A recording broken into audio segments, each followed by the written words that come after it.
ఇవాళ పచ్చి మామిడికాయ పులుసుతో చేపల కూర చేయబోతున్నాను. వీటిని చేపల కూరకు కావాల్సిన వస్తువులు పదార్థాలండి. ఒక 1/2 కేజీ చేపలు,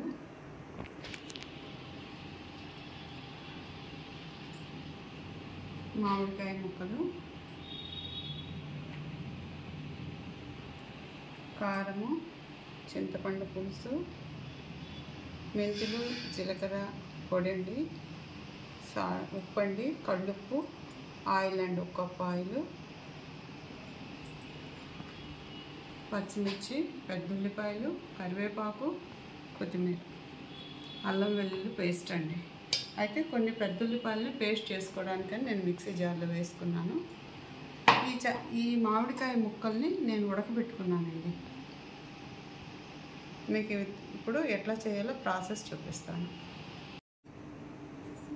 ఈ గిన్నెలోకి అండి, చేపల కూర గిన్నెలోకి నేను ఈ 1/2 కేజీ చేపలు తీసుకుంటున్నానండి.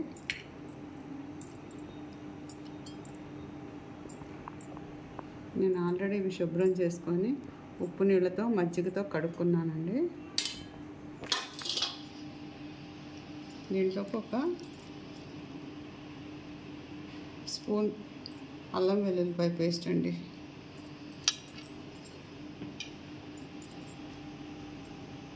దీంట్లో పచ్చిమిర్చి, పెద్ద ఉల్లిపాయలు అన్నీ పచ్చివే వేస్తానండి. నేను చేపల కూరకి తాలింపు వేయట్లేదు, ఇట్లా అన్నీ పచ్చివే వేసుకుంటున్నాను. అన్నీ కడిగి పెట్టుకున్నానండి ముందుగానే.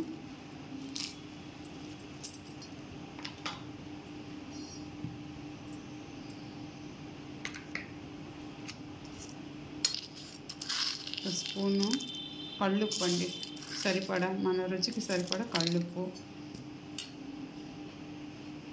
1 చిన్న స్పూన్ తోటి పసుపు అండి,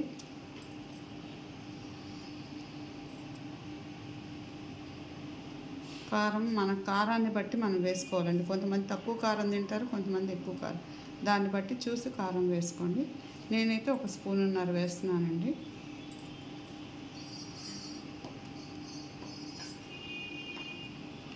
పెద్దుల్లిపాయ పేస్ట్ తీసుకున్నానండి.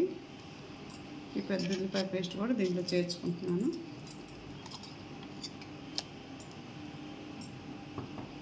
మెంతులు, జీలకర్ర పౌడర్ అండి, ఇది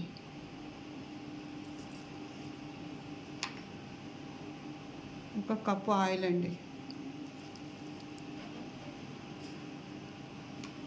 ఇదంతా ఇప్పుడు మనం మిక్స్ చేసుకోవాలండి. ఎప్పుడైనా చేపల కూర చేతితో ఇట్లా కలిపితేనే రుచిగా ఉంటుందండి, గెంటితో కన్నా. వీటన్నిటికీ పట్టించాలండి. తాలింపు వేసుకుంటే టేస్ట్ రాదండి. అన్నీ పచ్చివి వేసుకొని, నూనె కూడా పచ్చిదేనండి. ఉల్లిపాయలు పచ్చివి, పచ్చిమిరపకాయలు, కరివేపాకు, అల్లం వెల్లుల్లిపాయ పేస్టు, పెద్ద ఉల్లిపాయలు, పసుపు, ఉప్పు, కారము, నూనె అంతా తీసుకొని ఈ విధంగా కలుపుకోవాలి. ఇది కలుపుకున్నాక మనం మామిడికాయ ముక్కల్ని ఈ విధంగా కట్ చేసుకొని కొన్ని నీళ్లు చేర్చుకొని ఈ విధంగా ఉడకబెట్టుకున్నానండి. ఈ ఉడకబెట్టుకున్న దాన్ని మనం ఇలా దీన్ని పేస్ట్ చేసుకోవాలండి. ఈ పులుసుని మనం దీంట్లో వేసుకోవాలండి. ఉడకబెట్టుకొని ఉడికిన తర్వాత చల్లారాక దాంట్లోంచి నేను ఈ విధంగా గుజ్జు తీసుకున్నానండి. ఈ మామిడికాయ గుజ్జుని చేపల పులుసులో పోస్తున్నాను. ఈ తొక్కులన్నీ తీసేయడమేనండి. ఇంకా కొంచెం చింతపండు పులుసు కూడా వేసుకుంటున్నానండి. ఆ పులుపు సరిపోదు.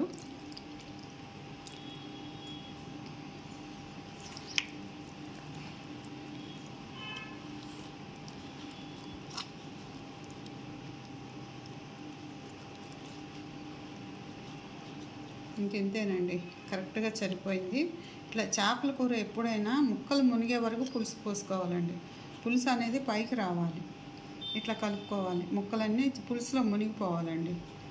మనం ఉప్పు చూసుకొని కావాల్సింది వేసుకోవాలి. ఇక చేపల కూర ఒక్కసారి కలిపి పెట్టాక మనం మాటికి మూత తీయకూడదండి.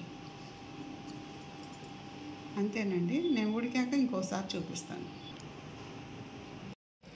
ఇప్పుడు కూర ఒకసారి చూసుకుందామండి. మూత తీసి ఎలా ఉడికిందో. బాగా కుక్ అయిందండి. కూరలో ఉంచి ఆయిల్ అంతా ఇట్లా పైకి రావాలండి. చేపల కూరకి నీరంతా ఇంకిపోయి. దీంట్లో ఇప్పుడు కొత్తిమీర వేసుకోవడమేనండి లాస్ట్ ప్రాసెస్.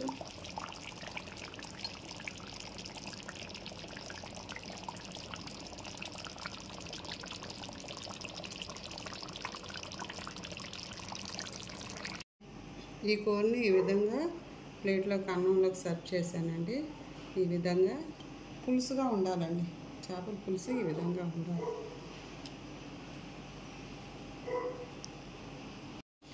చేపల కూర చూసి వండుకొని లైక్ చేయండి, సబ్స్క్రైబ్ చేయండి, బెల్ బటన్ నొక్కండి. మీరు ఎంకరేజ్ చేస్తే మాకు ఇంకా చాలా వంటకాలు మేము పెడతామండి. మీ ఎంకరేజ్మెంట్ మాకు అవసరం అండి. సబ్స్క్రైబ్ చేయండి ప్లీజ్.